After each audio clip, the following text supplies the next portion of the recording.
तद्भक्ताय नमो नमः।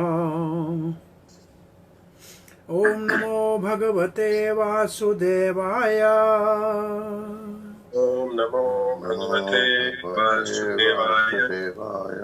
ओम नमो भगवते वासुदेवाय। ओम नमो भगवते वासुदेवाय। ओम नमो भगवते वासुदेवाय। ओम नमो भगवते वासुदेवाय। नारायणं नमस्कृत्यं नरं चैव नरोत्तमं देवीं सरस्वतीं व्यासं ततो जयमुदीरये। नष्टप्रायेषु भद्रेषु नित्यं भागवत सेवया भगवती उत्तमश्लोकैर्भक्तिर्भवति नैष्टिकी। कृष्णाय वासुदेवाय देवकीनन्दनाय च नन्दगोपकुमाराय गोविन्दाय नमो नमः। जय श्री कृष्ण चैतन्य प्रभु नित्यानंद श्री अद्वैत गदाधर शिव सदि गौर भक्त वृंदा। हरे कृष्णा कृष्णा कृष्णा हरे हरे, हरे राम राम राम हरे हरे। हरे कृष्णा। प्रिय पंचशील भक्तवृंद, दामोदर देश भक्तवृंद, फेसबुक के भाग्यशाली भक्तों, कुछ समय से जो बीच में धारावाहिक चलते हुए वंदना और प्रार्थना भागवत का विधान हो गया था, आज भगवान श्री कृष्ण बलराम की कृपा से श्री राम वृंदावन से पुनः इसका शुभारंभ कर रहे हैं। गत प्रसंग में हमने भगवान श्री कृष्ण ग्वाल बालों के संग बैठे हुए हैं और ब्राह्मण पत्नियां कैसे आके भगवान की शुद्ध भक्ति को प्राप्त करती हैं, और भगवान श्री कृष्ण ने उस प्रसंग में कहा है कि ये वृक्ष ब्राह्मणों से अच्छे हैं जो सबकी सेवा करते हैं, और ब्राह्मण यज्ञ तो करते हैं लेकिन भूखे को रोटी नहीं देते हैं, इससे तो ये वृक्ष अच्छा है। एक बहुत बड़ा शिक्षा का वो श्लोक उस प्रसंग में बहुत अद्भुत भगवान श्री कृष्ण के मुख से निकला है कि जो दूसरों की सेवा चार प्रकार से, तन से करे, मन से करे, वाणी से करे या धन से करे, जो भी उसके पास है वो करता है, वो असल में अपने जीवन को सफल करता है। इस श्लोक में मेरे को मिल जाए तो मैं इस श्लोक को आपको मेरे को अच्छा श्लोक लगा शिक्षा की दृष्टि से। ये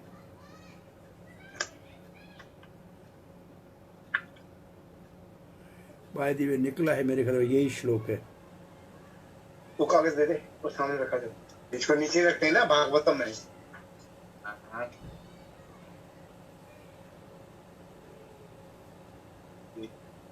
हरे कृष्ण प्रभु जी, दंडवत प्रणाम। हरे कृष्णा।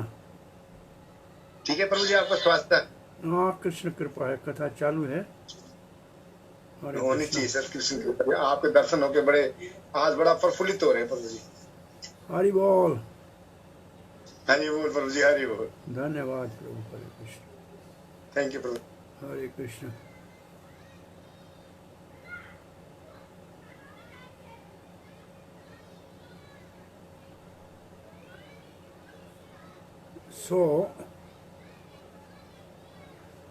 आज हम आगे का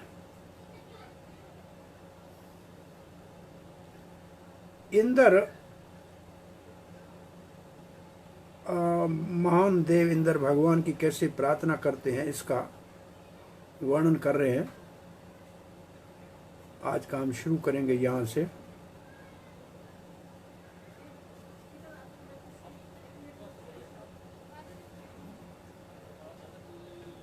वो श्लोक मुझे बहुत अच्छा लगा था।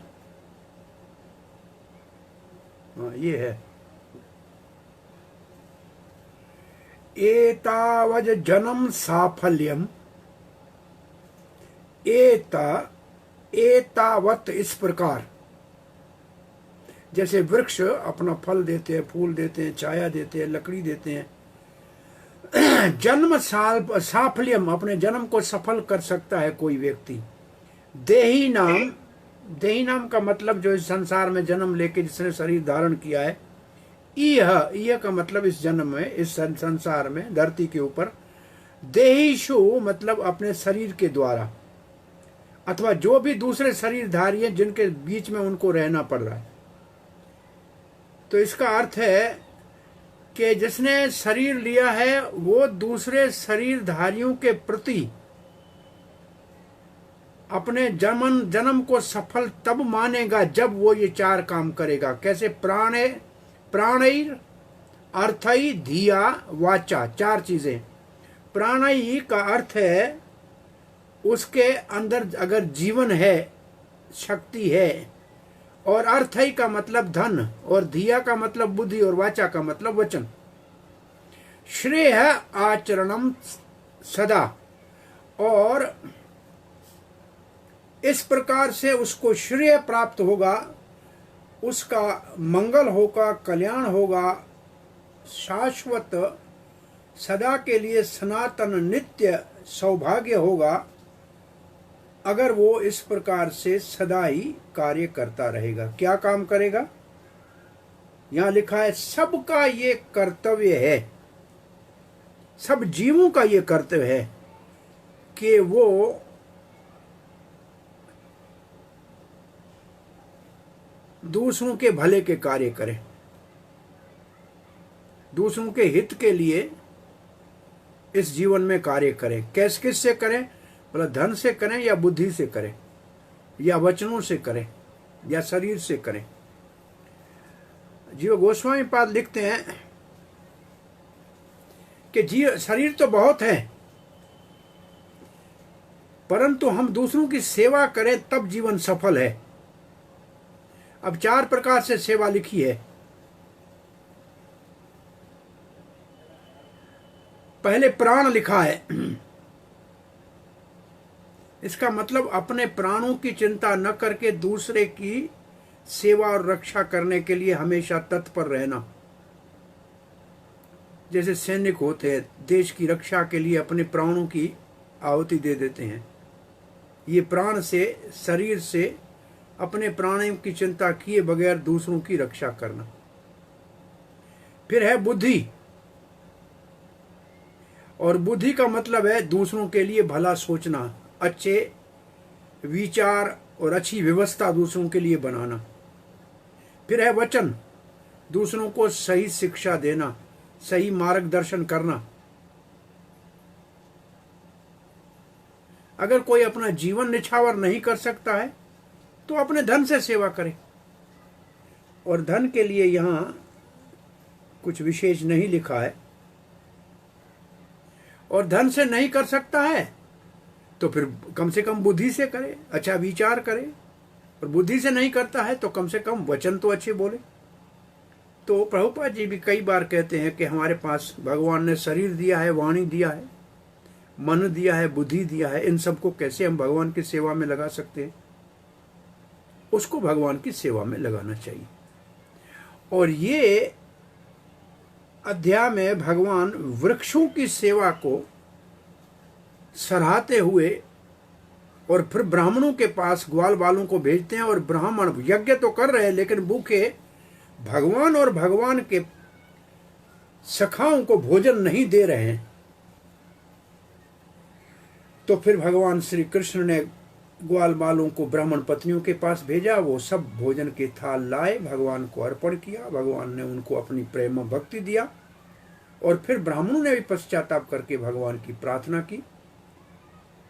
अब ब्राह्मण अनुकूल हो गए, किसके लिए? भगवान श्री कृष्ण।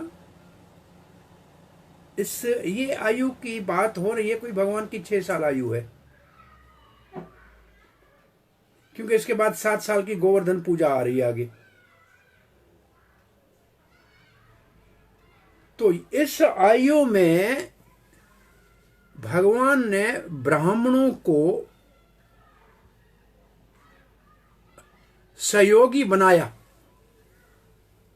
किस बात का सहयोगी बनाया?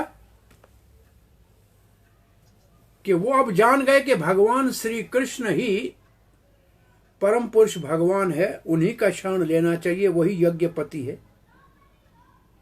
इसके बाद अब देवताओं के अधिपति एडमिनिस्ट्रेटिव डेमीगॉड इंद्र को अनुकूल बना रहे हैं गोवर्धन पूजा से। इसके बाद अपने बड़े बुजुर्ग गोपों को अनुकूल बनाएंगे वरुण लोक में जाकर। ब्राह्मण इससे पहले क्या कथा है? ब्राह्मण पत्नियों से पहले कथा है चीरहरण की। तब गोपियों जो बच्चियां हैं उनकी उम्र 4-5 साल है और भगवान भी 5-6 साल के हैं। 5 साल के, ये प्राय 6 साल के। तो अब इसके बाद भगवान ने उनको वचन दिया कि आने वाली शरद ऋतु में आपके साथ रास विहार करेंगे, आपका मनोकामना पूरी करेंगे। तो रास विहार करने से पहले भगवान ने ब्राह्मणों को जो धर्म का कहा जाता है कि धर्म का सबको शिक्षा देते हैं, उनको अनुकूल किया कि भगवान ये लीला करेंगे तो ये भगवान की लीला है, ये मानव नहीं है हमारी तरह, ये काम वासना से नहीं कर रहे हैं, ये प्रेम की लीला है। फिर देवता जो हमारे साक्षी है सारे कर्मों के, उनमें से अधिपति देवताओं के इंद्र को अनुकूल करते हैं और फिर सारे बड़े बुजुर्ग गोपों को अनुकूल करते हैं। उसके बाद भगवान रास लीला करेंगे। तो ये रास लीला की भूमिका में इनको अनुकूल करना है। तो आज हम अब आगे बढ़ते हैं 27वें अध्याय का। आज हम गोवर्धन पूजा की बात तो हो गई। दिवाली के दिन है, उमावस का दिन है, दिवाली के दूसरे दिन इंद्र की पूजा होती है। और ये है एक कुल धर्म कि एक किसी कुल का, परिवार का कोई धर्म है जो कुछ पीढ़ियों से चलता आ रहा है। कोई ये वेद धर्म नहीं है। तो भगवान श्री कृष्ण अब 7 साल के हुए हैं और बलराम जी के साथ मैया ने जब उनको श्रृंगार किया तो नंद उपनंद की गोद में जाके बैठ गए। बोला बताइए क्या हो रहा है, इतना बड़ा एक आयोजन किया जा रहा है, सभी लोग सेवा में लगे हैं, भोजन पकवान पक रहे हैं, कौन सा ऐसा उत्सव है? हम भी बड़े होंगे कल तो हमें भी ये कार्य करने पड़ेंगे, तो अब हमको समझना ही चाहिए ना। तो उन्होंने कहा आप बच्चे हो, जब बड़े हो जाओगे तो समझ जाओगे। बोला नहीं, आप हमें समझाइए। तो उन्होंने कहा इंद्र देवता की पूजा करते हैं। तो वहां भगवान ने कर्म के सिद्धांत के आधार के ऊपर खंडन किया कि वो इंद्र देवता का काम है फल देना, तो उनकी पूजा की क्या जरूरत है? हमारे को तो गोवर्धन की पूजा करनी चाहिए, ब्राह्मणों की पूजा करनी चाहिए। ब्राह्मण हमारा मार्गदर्शन करते हैं, जीते जागते धरती के ऊपर चल रहे हैं। और ये गोवर्धन है जहाँ हमारी गैया चरती हैं, जहाँ घास मिलता है, जहाँ पानी मिलता है, जहाँ हमको कंदराएं मिलती हैं, गुफाएं मिलती हैं, सर्दी गर्मी में सुख मिलता है, खाने पीने की सेवा का सामान मिलता है। और भगवान श्री कृष्ण ने बड़े बड़े गोपों को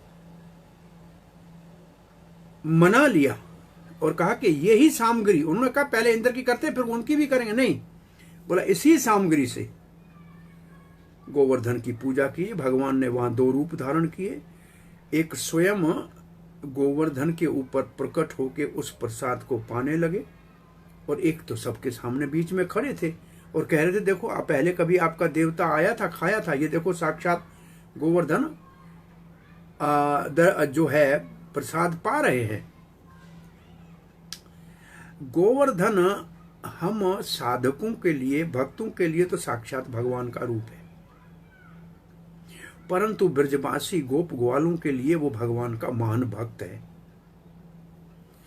और जो भगवान के 3 भक्तों का वर्णन भागवत में है, उसमें पहले नीचे के स्तर पे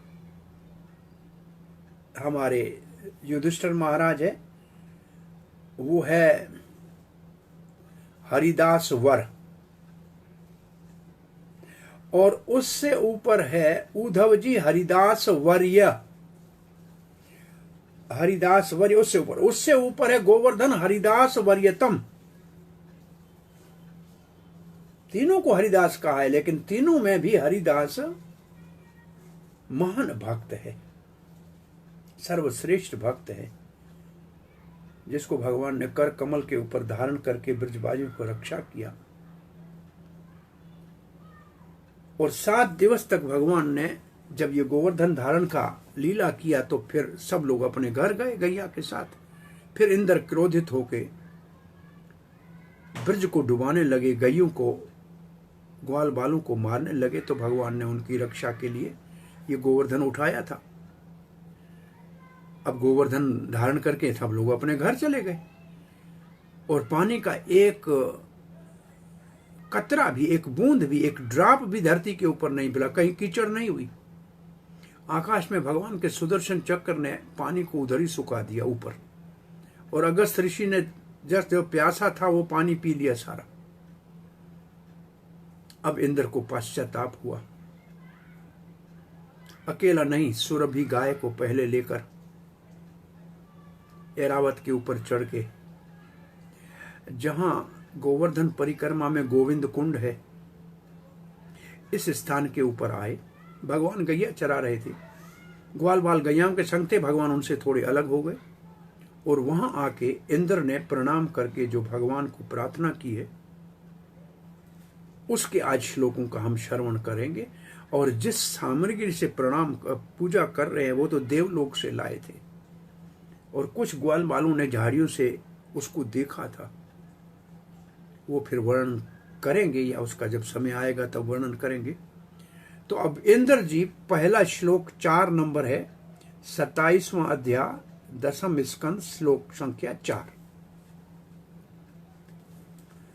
अब इंद्र आ गया है सुरभि गाय के साथ, और भगवान श्री कृष्ण के सामने हाथ जोड़ लिए हैं, और नतमस्तक होके ये शब्द कह रहे हैं। इंद्र वाच विशुद्ध सत्वं तव धाम शांतम, तपोमयं ध्वस्तः रजस्तमस्कं, मायामयो अयं गुण प्रवाहो, मायामयो अयं गुण संप्रवाहो, न विद्यते ते ग्रहणानुबंध। इंद्र कहते हैं विशुद्ध सत्व, भगवान आप जो मेरे सामने 7 वर्ष के बालक खड़े हैं गोप वेश में, ये तो लाठी भी आपने हाथ में ली हुई है गैया चराने की, बांसुरी आपके पास है, मोर पंख पहने हुए हैं, ये कोई सामान्य शरीर बना हुआ हाड मांस की मिट्टी का नहीं है। मैं इस बात का अनुभव आपकी कृपा से कुछ कर चुका हूं। ये विशुद्ध सत्व है, सत्व नहीं है, प्रकृति का सत्वगुण नहीं है। मायावादी कहते हैं कि ब्रह्म जब अवतार लेता है तो प्रकृति के सत्वगुण से शरीर को धारण करता है, लेकिन इंद्र कहते हैं नहीं, आपका शरीर ये प्रकृति के द्वारा दिए हुए तत्वों से बना हुआ गुणों के प्रभाव से नहीं है, ये विशेष शुद्ध सत्व का मतलब सच्चित आनंद है। क्या है सच्चित आनंद, ये प्रश्न पूछा जाए तो कहते तब आपका क्या धाम। यहां जो धाम शब्द है इसके ऊपर बहुत चर्चा तात्पर्य में है। या धाम का अर्थ है आपका रूप, आपका वैभव, आपका प्रभाव, आपका तेज, आपका धाम का मतलब जहां आप रहते हैं वो। तो कोई 3 इसके अर्थ श्रीधर स्वामी ने धाम शब्द के किए 3 विभागों में जो तात्पर्य में है, तो यहां होगा विशुद्ध सत्व तव धाम का मतलब आपका रूप, सीधा धाम का अर्थ है रूप। आपका रूप भगवान विशुद्ध सत्व का है और इसमें क्रोध तो हो ही नहीं सकता, लोभ हो ही नहीं सकता। ये तो शांतम, ये तो शांत है, इसमें उत्तेजता है ही नहीं। तपोमयम का अर्थ क्या है? ज्ञान स्वरूप। ये वो तप नहीं है जिसको हम करके पवित्र होते हैं, भगवान को तप से पवित्र होने की जरूरत नहीं है। तपोमय का मतलब शुद्ध ज्ञानमय, जिस से अगर हमारा संबंध हो जाए तो हम भी पवित्र हो जाए। वो कैसे? बोला ध्वस्त रजस्तम का। अगर आपके संपर्क में कोई आए, आपके नाम के संपर्क में आए, आपके भक्तों के संपर्क में आए, तो उसके भी रजो और तमोगुण का तो विध्वंस हो जाएगा, ध्वस्त। रजोगुण में लाभ हो, लोभ होता है, काम होता है, नाश हो जाएगा। तमोगुण में आलस होता है, अज्ञान होता है, मिट जाएगा। माया मयो अयम गुण संप्रवाहो। ये जो सारा संसार है और मैं भी जो इंद्र हूं, देवलोक में बैठा हूं, वो भी आपकी माया जो 3 गुणों वाली है, जो पूर्ण रूप से सम्यक रूप से जिसका प्रवाह चल रहा है। न विद्य, वो आप में नहीं है। न विद्यते ते, भगवान वो आप में नहीं है। ग्रहण अनुबंध। अब ग्रहण के ऊपर भी तात्पर्य में इसके 2 विभाग से अर्थ किया है। एक तो ग्रहण का मतलब स्वीकार करना, और एक अगर पहले, अगर पूजा जैसे होती है, तो ये इसका दूसरा एक अर्थ भी अग्रहण का होगा। ग्रहण ते ग्रहण अनुबंध। अग्रहण का अर्थ होगा अज्ञान, अनुबंध का अर्थ होता ये अज्ञान के कारण नहीं है आपका रूप। तो श्रील प्रभुपाद के शिष्य लिखते हैं, महाराज इंद्र ने कहा, आपका दिव्य रूप विशुद्ध सत्व की अभिव्यक्ति है। ये शांत है, ये विचलित नहीं होता, इसमें परिवर्तन नहीं होता। ये तो ज्ञान से प्रकाशमान है। ज्ञान और प्रकाश दोनों एक संज्ञा है, और ये अर्थ है तपोमय का। ये ज्ञान का प्रकाश है, इसमें रजो और तमोगुण का लेस भी नहीं है। आपके अंदर तो भगवान ये शक्तिशाली गुणों का प्रभाव, भौतिक प्रकृति का प्रभाव नहीं है। ये तो मायामयी है, अज्ञानमयी है, आप में नहीं है। ये हमारे ऊपर हो सकता है, आप में नहीं है। प्रभुपाद के शिष्य तात्पर्य लिखते हैं, श्रीमद् भागवत के महान टीकाकार श्री श्रीधर स्वामी, मेरे ख्याल में आप में से जब हम लोग जगन्नाथपुरी की यात्रा में गए थे 3-1 साल पहले, तो हम रेमुना गए थे, और रेमुना में हम श्रीधर स्वामी के जन्म स्थान पे गए थे। रेमुना ओडिशा में एक तीर्थ स्थल है जहां भगवान श्री रामचंद्र के अपने तीर की नोक से श्री कृष्ण का सुंदर गोपीनाथ का विग्रह बनाया हुआ आज भी पूजित है, जहां भगवान श्री चैतन्य महाप्रभु ने बैठकर माधवेंद्रपुरी के गुणगान किए थे कि इसी भगवान गोपीनाथ ने माधवेंद्रपुरी के लिए खीर की चोरी की थी, जो वहां केली के नाम से प्रसाद बनता है जो, और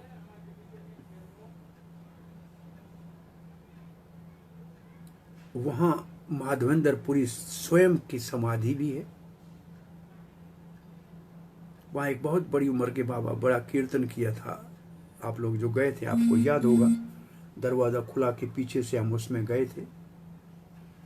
ये 2 स्थान हो गए। एक स्थान ये महान भागवत के कहा जाए कि मूल प्रथम टीकाकार जिसको चैतन्य महाप्रभु कहते हैं, ये आदि हम सब के लिए पूजनीय है, श्रीधर स्वामी का जन्म स्थान। वहाँ से 2-3 किलोमीटर एक गांव में है, वहाँ गए थे। और चौथा वहाँ का तीर्थ स्थान अगर आप में से किसी को याद हो तो बलदेव विद्याभूषण, श्रील प्रभुपाद ने जिनको अपनी भगवत गीता समर्पण की है, उनका जन्म स्थान है। मैं ठीक कह रहा हूं कि मेरे ख्याल में बलदेव विद्याभूषण का ही है या विश्वनाथ चक्रवर्ती ठाकुर? बलदेव विद्याभूषण का जन्म स्थान है। वो भी एक हाईवे से कोई 1-आधा किलोमीटर, मतलब जहाँ रोड से हम अंदर गए थे 1/2 किलोमीटर ये एक अंदर दूर है जहाँ बलदेव विद्याभूषण का जन्म स्थान है। तो ये श्रीधर स्वामी जब हम कहते हैं तो ये स्वयं नरसिंह देव के उपासक थे। इनका आराध्य देव नरसिंह देव था। भागीरथी या वदने, एक बहुत सुंदर श्लोक है, मेरे को जबान पे याद नहीं है, बहुत अच्छा श्लोक है कि नरसिंह शरणम प्रपद्य, ऐसे कुछ श्लोक श्रीधर स्वामी की प्रार्थना का है। नरसिंह देव के ये उपासक थे और भागवत के आदि टीकाकार है। वो क्या लिखते हैं? संस्कृत में धर्म जो शब्द है उसकी एक अर्थ है धाम का मतलब जहां रहने की जगह, घर या भगवान का लोक, उन सबको धाम कहते हैं। दूसरा इसका अर्थ है कोई बहुत प्रिय चीज या प्रिय व्यक्ति, आनंद, एक सुख की अनुभूति, इसको भी धाम कहते हैं। और तीसरा इसका अर्थ है रूप, प्रकट्य। और चौथा इसका अर्थ है बल, शक्ति, महानता, प्रकाश, ऐश्वर्य, ये भी धाम के अर्थ है। तो इसमें जो पहला भाव अगर लिया जाए तो वेदांत सूत्र में जो कहा गया है जन्मादि अस्य यतः, सब कुछ भगवान से निकलता है, या भागवत के पहले श्लोक को लिया जाए जन्मादि अस्य, सब कुछ जिससे निकलता है, तो वो किससे निकलता है सब, तब वहां दोनों जगह पे उसका अर्थ मिलता है कि सब कुछ किससे निकलता है। सब कुछ का आदि कारण कौन है? भगवान श्री कृष्ण। तो यहां धाम का अर्थ है श्री कृष्ण। भले श्री कृष्ण अपने धाम गोलोक में विराजमान हो, फिर भी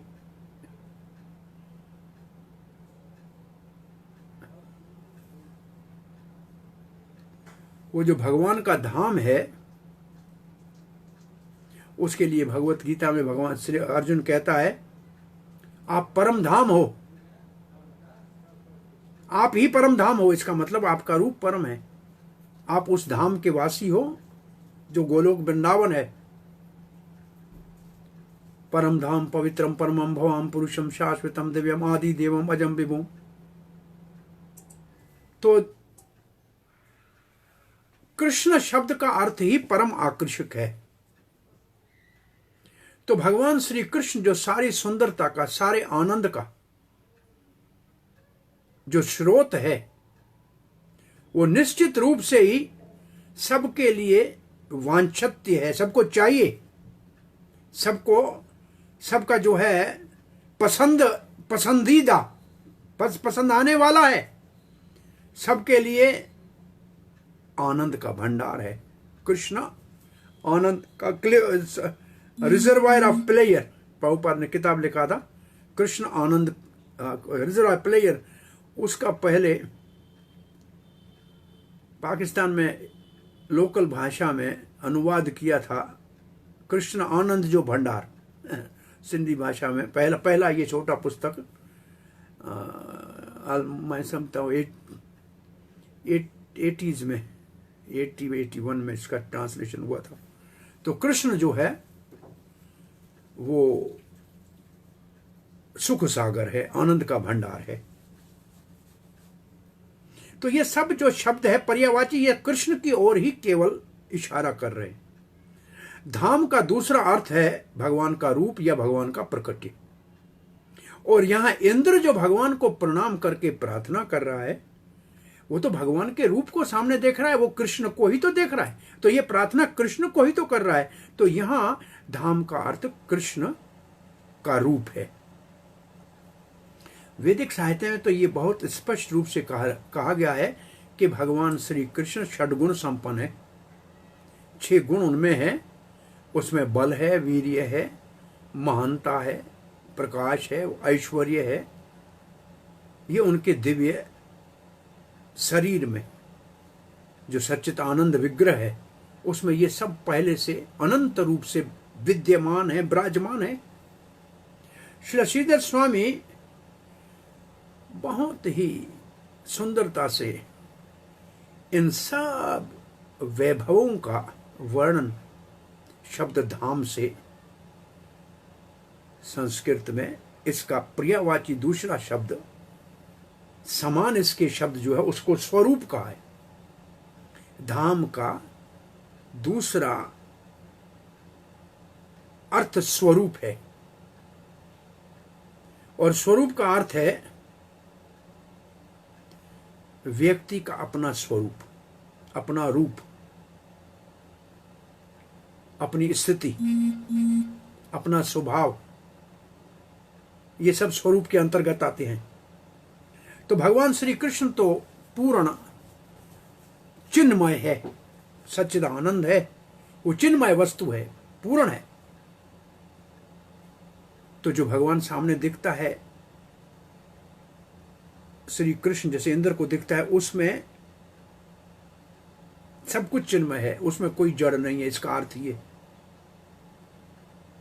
इससे अगर तुलना करें तो हम संसार में जो बद्ध जीवों के शरीर देखते हैं, उनका शरीर अलग होता है, उनकी आत्मा अलग होती है। और शरीर कोई काला है, कोई गोरा है, कोई स्त्री का है, कोई पुरुष का है। लेकिन भगवान में ऐसा कोई भेदभाव नहीं है। अब यहां तात्पर्य लिखने वाले प्रभुपाद के शिष्य प्रेरणा ये देना चाह रहे हैं कि इन शरीरों की बाहर की पहचान से परे आत्मा के रूप में जो हमारी पहचान है, वो हमारा वास्तविक स्वरूप है। जैसे श्री कृष्ण का स्वरूप सच्चित आनंद है, ऐसे हमारा स्वरूप भी सच्चित आनंद ही है, क्योंकि हम उसके अंश हैं। इसका मतलब हमारा आध्यात्मिक रूप जो हमारा विकसित होकर भगवत धाम में प्राप्त होता है।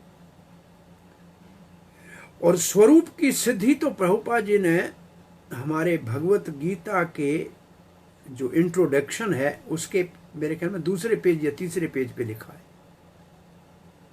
कि स्वरूप सिद्धि करना हमारे जीवन का लक्ष्य है। इसका मतलब हमारी आध्यात्मिक पहचान को अनुभव करना हमारे सारे जीवन का परम लक्ष्य है।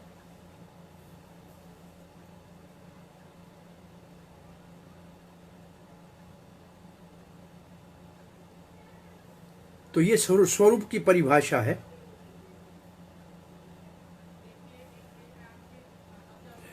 पहले स्तर पे तो ये भगवान के साथ स्वरूप की बात होती है, और फिर यहां तव धाम शब्द श्रीधर स्वामी भगवान के स्वरूप का वर्णन कर रहे।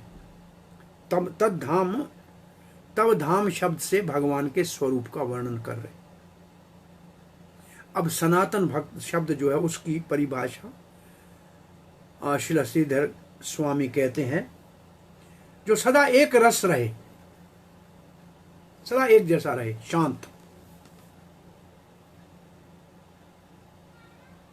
इसका मतलब जो कभी विचलित ना हो सके, जिसमें कभी रजस ना आए, जो पवित्र हो। वैदिक दर्शन के अनुसार भौतिक जगत तो परिवर्तनशील है, और परिवर्तन जब होता है तो रजो और तमोगुण का प्रभाव होता है। कोई चीज उत्पन्न हो उसको रजोगुण कहा जाता है, और कोई जो नाश हो वो तमोगुण है। तो क्रिएटिव एनर्जी रजोगुण है और डिस्ट्रक्टिव एनर्जी जो है वो तमोगुण है। और संसार तो इन दो गुणों के प्रभाव से चलता है, और भगवान इनसे परे है, इसलिए वो शांत है।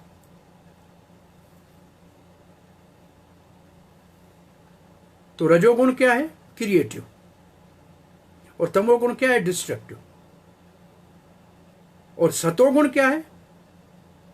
शांत, सेरेन और सस्टेनिंग, सबको आधार, सबका आधार है, जिसके ऊपर सब टिके हुए हैं। इस श्लोक का अर्थ है भगवान श्री कृष्ण प्रकृति के तीनों गुणों से परे हैं, इसलिए वो सदा एक रस रहते हैं, आनंद में रहते हैं। विशुद्ध सत्वम शांतम ध्वस्त रजत तमस्कम गुण संप्रवाहो न विद्यते ते, इन सब का एक ही अर्थ है कि श्री कृष्ण भगवान प्रकृति के गुणों के प्रभाव से परे है, प्रभाव से परे है, उनके स्वामी है। उसके विपरीत हमारा शरीर जो है वो प्रकृति के गुणों से उत्पन्न होता है, उसी से चलता है, और उसी के प्रभाव से फिर दूसरा शरीर लेना पड़ता है।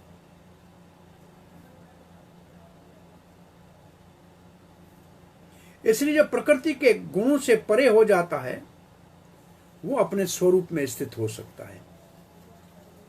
इसलिए शांत शब्द जो है, Zoom hasn't added support for that with Siri. जो शांत शब्द यहां है, ये भगवान वो परिवर्तन रहित है, जिसमें कोई गुणों के प्रभाव के कारण न उत्पत्ति होती है और न जिसका विनाश होता है। इसका अर्थ ये हुआ, वो शांत है।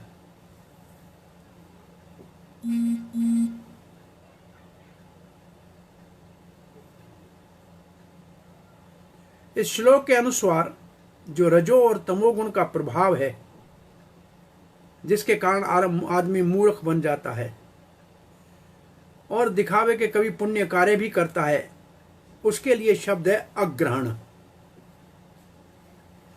और श्रीधर स्वामी लिखते हैं इसका अर्थ है अज्ञानता। संस्कृत में इसका जो उत्पन्न होता है वो है ग्रह शब्द से। ग्रह का मतलब है किसी चीज को स्वीकार करना, समझना, प्राप्त करना, पकड़ना। और ग्रहण का मतलब है किसी चीज को, कोई विचार को ले लेना, ग्रहण करना। इसने कहा, हमने ग्रहण कर लिया विचार। इसका अग्रहण का मतलब है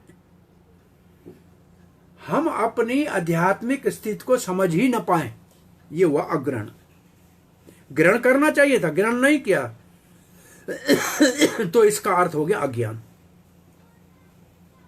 अग्रहण का मतलब अज्ञान। हम ग्रहण नहीं कर पाए, हमारे आध्यात्मिक स्वरूप को समझ नहीं पाए, व्यर्थ में समय बीत गया, तो अज्ञानता में रह गए।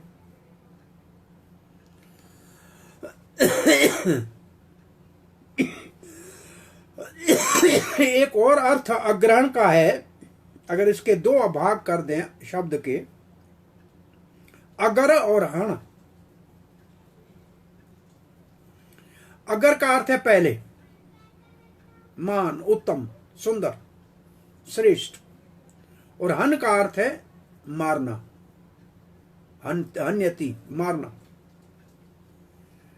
तो इसका अर्थ है जो हमारा उत्तम, हमारे अंदर जो उत्तम चीज है, महान चीज है, सर्वश्रेष्ठ चीज है, उसका हनन करना। तो उत्तम चीज तो है आत्मा, तो आत्मा का हनन करे और शरीर के भोग में लगे रहे, तो ये हो गया अग्रहण।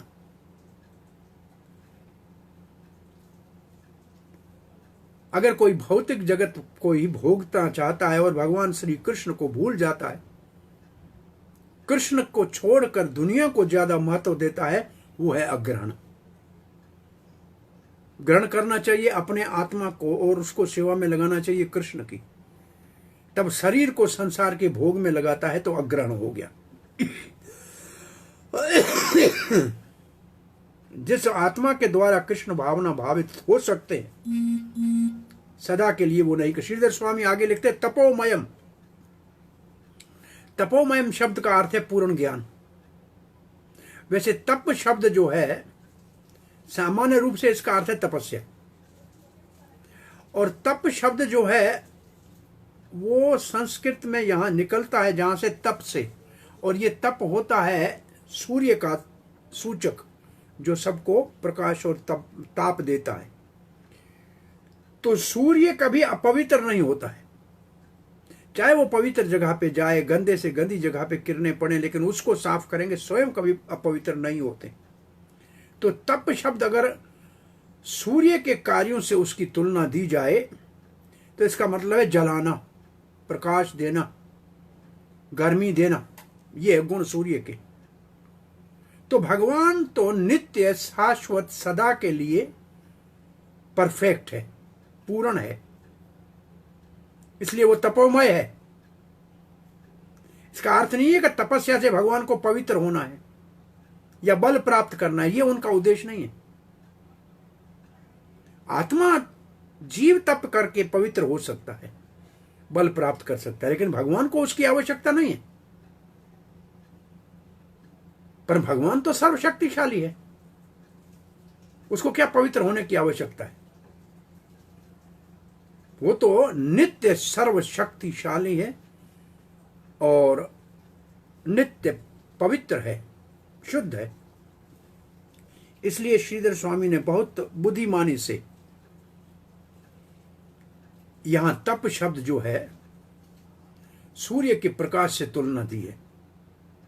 इसका मतलब भगवान स्वयं प्रकाशित है और शक्तिशाली है, और जिसको कहते हैं ओमनिशियंट, ओमनीपोटेंट, ओमनिशियंट, वही ओम, वो भगवान जो सर्व प्रकाशित है, सर्व शक्तिमान है, सर्वव्यापक है। और जब प्रकाश की बात करते हैं तो वो ज्ञान का सूचक है। तो भगवान का जो दिव्य प्रकाश है वो केवल भौतिक जगत को प्रकाशित नहीं करता है, जैसे हमारी अगर कोई मोमबत्ती करे या दिया करे या बिजली का बल्ब करे। भगवान का प्रकाश हमारी चेतना को प्रकाश करता है, प्रकाशित करता है दिव्य ज्ञान से, पूर्ण ज्ञान से, क्योंकि भगवान का ज्ञान पूर्ण है और वो तपोमय है। इसका मतलब हमारे चेतना को ज्ञान से परिपूर्ण करके कृष्ण भावना भावित करते। इसलिए प्रभुपाद के शिष्य लिखते हैं, हम ऐसे महान भागवत के टीकाकार श्रीला श्रीधर स्वामी को बारंबार प्रणाम करते हैं, जिन्होंने इतना सुंदर अर्थ इन शब्दों का हमको समझाया।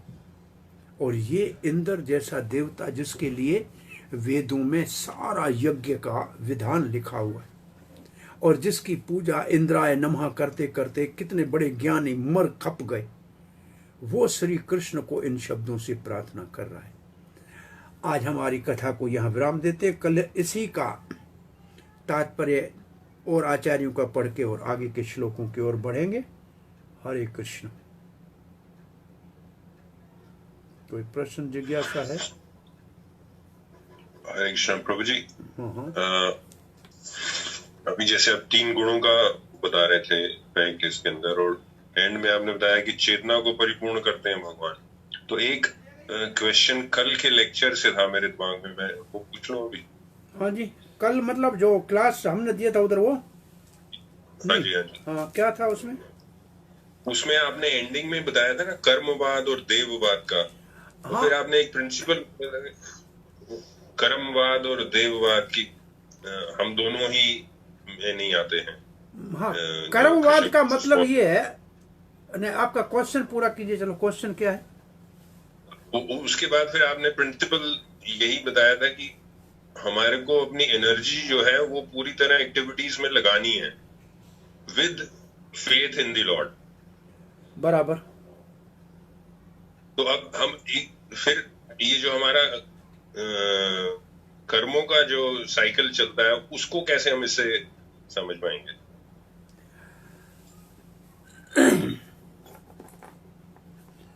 तो कल सबने नहीं सुना होगा, इसलिए कल जो बात हमने की थी कि दो प्रकार के लोग होते हैं संसार में। एक कहते हैं भाई हाथ पे हाथ धर के मत बैठो, मेहनत करोगे तब खाओगे पियोगे जियोगे, और मेहनत के बगैर कुछ नहीं होगा, उसको कहते हैं कर्मवादी। और दूसरे कहते हैं अरे भाई कुछ करने की जरूरत नहीं है, जो कर्मों में लिखा है अपने आप मिलेगा, काहे के लिए परेशान हो रहे हो, सोए रहे हो, सोए कोई भगवान खिलाता है, अगर भगवान ने चूज दी है तो दाना भी देगा। वो है देववाद। एक कर्मवाद वाले हैं, एक देववाद वाले हैं, लेकिन दोनों अधूरे सिद्धांत के जानकार हैं।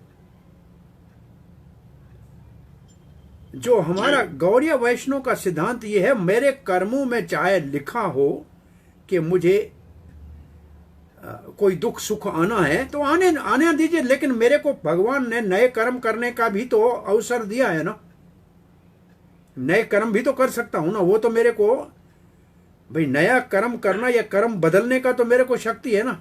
कर्म भले अनादिकाल से हो लेकिन वो बदला तो जा सकता है ना। तो वो जो कर्म बदलने के लिए हमारे को जो सिद्धांत अपनाना है वो ये है कि मेरे पूर्ण शक्ति से प्रयास करने के बगैर तो ये काम हो ही नहीं सकता, और उसके साथ साथ के मैं कुछ भी नहीं कर सकता हूं, भगवान की कृपा पूर्ण होगी तब सफलता मिलेगी। तो अपना प्रयास भी पूर्ण और भगवान की कृपा की प्रार्थना और विश्वास भी पूर्ण जब होगा तब हम कर्मों के इस चक्कर को काट के और उसको भक्ति में परिवर्तित करके और भगवान की सेवा में लग सकेंगे।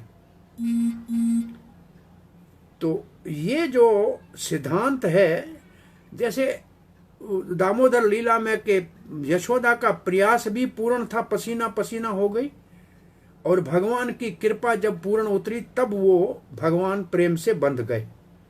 तो भगवान को प्रेम भक्ति से बांधने के लिए हमारे पूरे प्रयास की, इसमें कोई यशोदा मैया के कर्मों में ऐसे थोड़ी लिखा था कि वो भगवान श्री कृष्ण को बांधेगी। ये तो उसकी भक्ति का नया जो कर्म उसने पैदा किया था उससे ये प्रेरणा हमको दे दी, क्योंकि ये भगवान के भक्त जो लीला करते हैं ये कर्मों के कारण तो करते नहीं है। हमारे को ये शिक्षा देते हैं कि हम उनकी शिक्षा से इन कर्मों के बंधन से कैसे मुक्त हो जाएं। ये हमारे को स्वतंत्रता है, उसका सदुपयोग हमको करना है।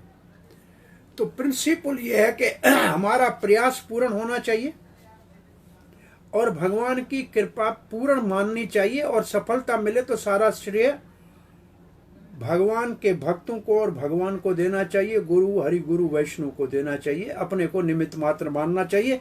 तब सफलता जुगाजुग तक बनी रहेगी।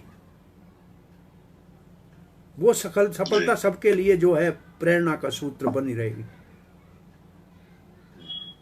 और प्रभुपाद जी के अपने गीता के प्रेफेस में ये शब्द लिखे हैं कि लोग कहते हैं मैंने इस्कॉन की स्थापना की, अरे इसका तो प्रवर्तक स्वयं भगवान श्री कृष्ण है। मेरे को अगर कोई श्रेय है तो मेरे गुरुदेव की आज्ञा का मैंने पालन किया है, वो सारा श्रेय मेरे गुरुदेव स्तोत्र सत्य लिखा है श्रीमद् भक्ति सिद्धांत सरस्वती गोस्वामी महाराज श्री प्रभुपाद को, भक्ति सिद्धांत महाराज को जाता है। तो प्रभुपाद जी की जो ये भावना है निमित्त मात्र वाली, ये हमारे लिए प्रयास प्रभुपाद ने कितना किया। 70 साल के बाद की उम्र में इतना सारा प्रयास किया, जो उनके नवयुवक 18 से 25 साल के लड़के उनके साथ चलने में समर्थ नहीं थे। प्रभुपाद जी यहाँ से चल के अमेरिका पहुंचे, टाइम उधर सुबह का अगर 7 बजे तो प्रभुपाद जो 7 बजे यहाँ करते थे वही 7-11 बजे वहाँ मसाज लेना शुरू करते। और जो उनके साथ लड़के सेवा में होते थे नौजवान भक्त, वो तो जेट लेग की वजह से उनको तो 11 समझ में नहीं आता, लेकिन प्रभुपाद को टाइम का ही प्रभाव नहीं, स्पेस और टाइम से परे थे प्रभुपाद। बड़ा आश्चर्य है, समझ में नहीं आता है। तो ये हमारे को प्रभुपाद ने अपनी प्रेरणा से अपने जीवन काल में जैसे कार्य करके दिखाए हैं, इससे कि हमारे को प्रयास करते रहना चाहिए। भगवान की कृपा प्राप्त होने से सब कुछ संभव हो सकता है। जी बिल्कुल। हरे कृष्ण। धन्यवाद। और किसी का कोई प्रश्न? तो आज हम 21 लोग आए हैं हमारे पास आज। ओके, हरे कृष्णा। और किसी का कोई प्रश्न? मेरे ख्याल में दामोदर देश वाले नहीं हैं। जी प्रभु जी, अभी थोड़ा देर अपनी हो गया। अभी तक नहीं है कोई बात। हरे कृष्णा प्रभु जी, दंडवत प्रणाम।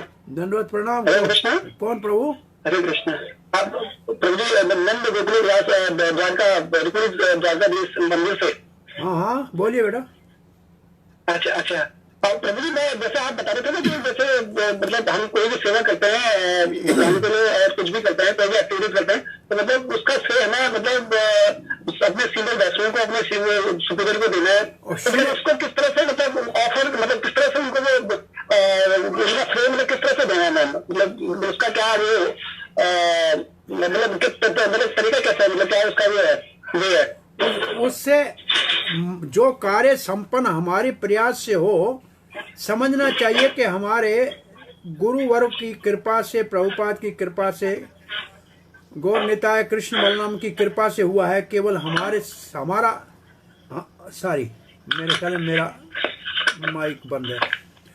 हमें समझना चाहिए कि हमारी सफलता हरि गुरु वैष्णव की कृपा के कारण है, और श्रेय उनको देने से हम अहंकार से बच जाएंगे। और जब अहंकार नहीं आएगा तो उसके विपरीत हमारे अंदर निम्रता आएगी, और निम्रता एकमात्र महाप्रभु के शब्दों में साधन है जो हमको भक्ति में आगे बढ़ा सकता है।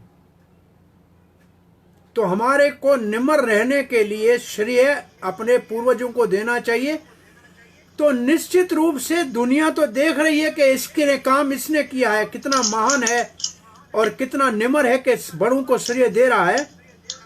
तो वो निश्चित रूप से हमारी निम्रता के प्रभाव से उनके जीवन में भक्ति का वृद्धि होगा। लेकिन हम कहेंगे हमने ऐसे किया है, तो उनके प्रति उनके हृदय में हमारे प्रति ईर्ष्या होगी, और वो जब ईर्ष्या करें तो उनकी भक्ति आगे नहीं बढ़ सकती।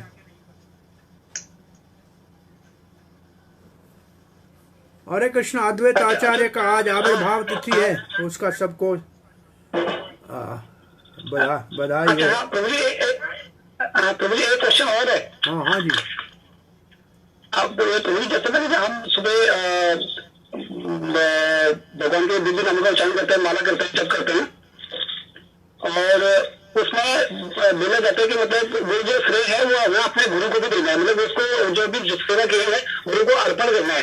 तो गुरु को किस तरह से अर्पण करें? उसका कोई पर्टिकुलर उसको अर्पण किसको क्या करना है? उसको तो उनकी आज्ञा का पालन है। जो हम जप कर रहे हैं, ये हमने जो गुरु से वचन लिया है उसका पालन कर रहे हैं, और इसके फल से हम कोई भौतिक सुख नहीं चाह रहे हैं, और ये भगवान कृष्ण को अर्पण कर रहे हैं उनके प्रेम की प्राप्ति के लिए।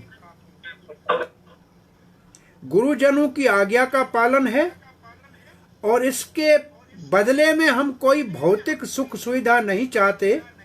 ये हमारा जप कृष्ण को, तप हमारी साधन कृष्ण की प्रीति के लिए कर रहे हैं, ताकि कृष्ण प्रेम हमारा जागृत हो जाए।